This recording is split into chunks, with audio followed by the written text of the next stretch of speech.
So just the other day I wrote this article on codependence. Specifically, will a codependent ex come back? And we found that it's very, very likely that someone who has very codependent tendencies will be trying to get back with their ex. And this opened up a really interesting research rabbit hole that I jumped down through, where I was essentially looking for any kind of link between the codependent personality and someone who has an anxious attachment style. And there definitely is one. In this rabbit hole search, I came across this article by a professional therapist based out of Portland named Jeff Gunther. Basically, he specializes in treating relationships marked by codependency and anxious attachment styles. And he definitely found that there is a link. Someone with an anxious attachment style is one that's commonly coined as codependent. These are his words. But it becomes even more obvious when you look at sort of the 12 defining characteristics of someone who has a codependent personality.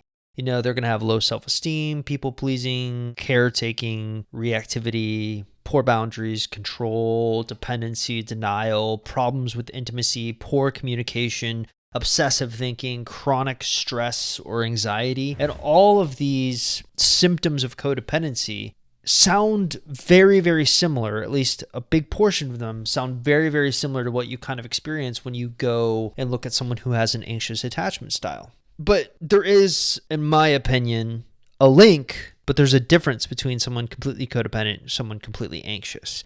For me, someone who's completely anxious is not going to be exhibiting every single one of these 12 codependent tendencies, but they will be exhibiting 6 of them, so roughly half. So the ones that really stick out to me are obviously chronic stress and anxiety. So someone who has an anxious attachment style is obviously, it's literally in the name, they're going to be incredibly anxious. And that anxiety often leads to this chronic stress. And as I suggested at the very beginning of this article, there's always this really sad self-fulfilling prophecy that almost always goes on with someone who has an anxious attachment style.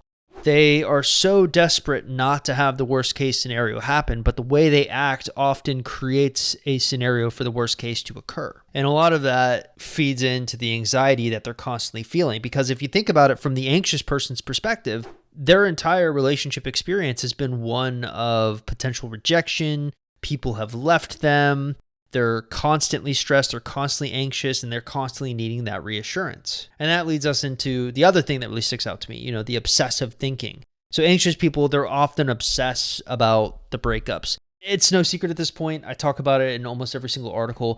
Most of the clients that we're coaching have an anxious attachment style. And if you've ever wanted proof of the fact that obsessive thinking is a huge problem, you just simply need to come into our community and just look at the daily posts that people are posting about the struggles they're having with their ex. Now, I will admit there's a little bit of a fly in the ointment with what I'm saying here, because we're obviously suggesting a lot of these anxious people to use a no contact rule on their ex. And for a lot of people, especially if you have an anxious attachment style, the no contact rule in and of itself can be more difficult than arguably anything and exacerbate the obsessive thinking. But what I'm talking about here with the obsessive thinking is it goes to such an extreme that you can't focus on anything else in your life. It's common to have worries and stresses throughout life, but this is going to such an extreme that it just doesn't turn off. Then, of course, you have the dependency. This is straight from codependent, sort of the playbook. They feel unable to function without the other person in the fear of abandonment. So they're staying in unhealthy situations because they're afraid of being alone. This is the whole mentality, and I think I've actually talked a lot about this on my podcast,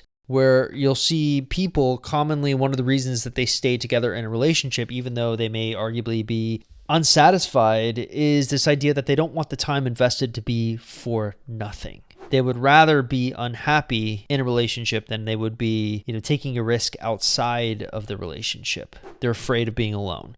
And it goes right down to an anxious person's core wound. Someone who has an anxious attachment style, their greatest fear, the thing that constantly triggers them, is a fear of abandonment. They don't want to be alone. Then there's the control aspect. That one really stuck out to me because while codependents often feel a need to control others, I've found that anxious people often need to feel control in the relationship. Sometimes they'll use manipulation, guilt tripping, they'll give advice without being asked. I would love to say that this only applies to the person they're in a relationship with, but we have found multiple cases of our own clients with some of our coaches misrepresenting the truth to almost manipulate us into getting them quicker responses and things of that nature. So it doesn't just go with, your relationship with this ex, it also goes in this relationship with other people around you. And if you understand sort of the core mechanism behind the anxious person, it's all about getting back some control. It always goes back to that core wound, that fear of abandonment. So the best way to stave off being abandoned is to just control everything. The other thing is poor boundaries. Anxious people, they recognize the need for boundaries. I think that's the biggest misconception people have when they think of the anxious attachment style. They recognize the need for boundaries. They're very poor at following through on the boundaries. And I have personal experience with this myself, specifically when it comes to my kids. Sometimes I'll tell my kids that they can't have something, and then, later in the day, I'll give it to them. That's an example of a poor boundary and not really setting the child up for a really successful relationship later in life. And the anxious person is sort of similar to that, where they recognize the need for a boundary. They recognize, hey, it's important that I step away out of this situation, but they refuse to do it. They refuse to follow through. Words only mean so much. Eventually, action does need to come and take precedence. And then there's the reactivity aspect. You'll see often with anxious individuals that they have these really extreme emotional reactions to other people's thoughts or feelings. They'll often take things very, very personally, even if it's not really about them. And that can be difficult, but we're talking about extremes here. And usually if you're dealing with extreme situations like a breakup, it gets even more wild from one side to the next. So yes, I absolutely do think there's a link between codependents and anxious individuals, but it's important to understand there are subtle differences between the two. But I think if you're doing a deep dive into the anxious attachment style, you need to first try to understand at least the nature of attachment styles in and of themselves. So I talk a lot about this idea of fluidity versus fixed.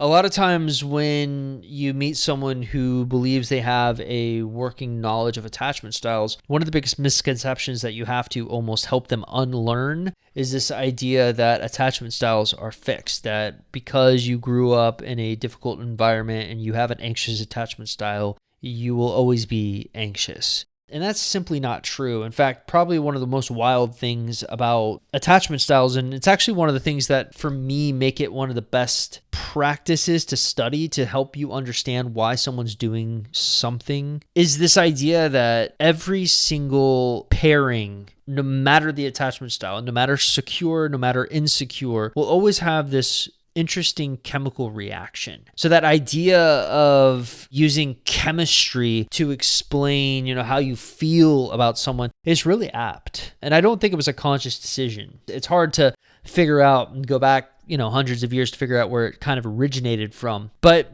the best way to kind of understand is your childhood only impacts your attachment style so much. Your current experiences can also impact it. So if you have a death in the family, obviously that can negatively impact it, make you more insecure. If you are previously very secure in a relationship and you get into a relationship with someone who's completely insecure, there's almost like this battle that goes on. And I've talked a lot about this with my work on secure attachment gravity and using that concept to kind of help people understand that you can be completely secure and get into a relationship with one of the insecure attachment styles, and those insecure attachment styles can actually rub off on you and cause you to become more insecure yourself. But the opposite can also be true.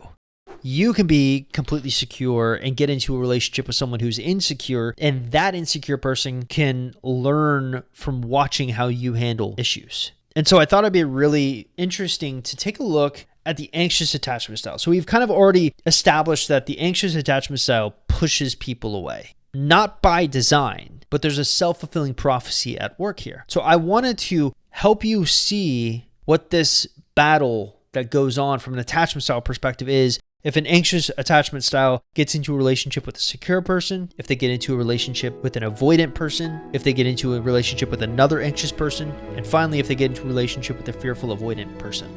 And it's not always as cut and dry as you'd think.